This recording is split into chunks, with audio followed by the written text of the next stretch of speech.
iskliznuće. Treba mi nešto živo da me podsjeti da sam tu, vrabac ili zec, da protrči kroz mene, kroz prostor, kroz tajnu uvezanu venama. Nedostaje mi dah, kao topli dlan majke i svetlost u sobi bez vrata. Htjela bih više da vidim kroz prozor i ispružim ruke do vozova u daljini.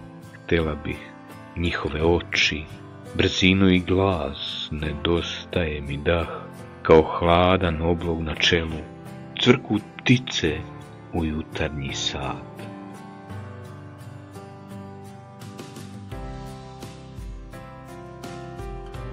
Koliko bola možeš da podneseš? Ja mogu puno. Da zažmurim i ne vidim. Da zažmurim i vidim nebo i kuće dok se podamnom zemlja otvara, u besomučno crno rastvara. Ja mogu puno. Da volim više i da zaboravim.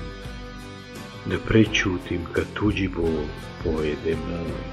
Strašne su to maske pred jutro, što kljucaju rane. Ja mogu puno. I bude strašno da pomislim da umirem, a onda se probudim i setim smrt. Nije strašna, život je.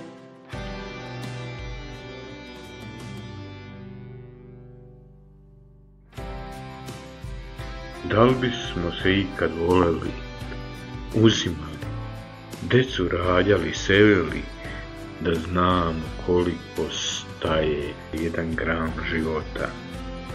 Zmajevi na nebu sada su daleko, oči deteta prate ih verno, dok ih mi puštamo da izmaknu polako, stiskajući jedno drugu ruku, šapćemo sreći.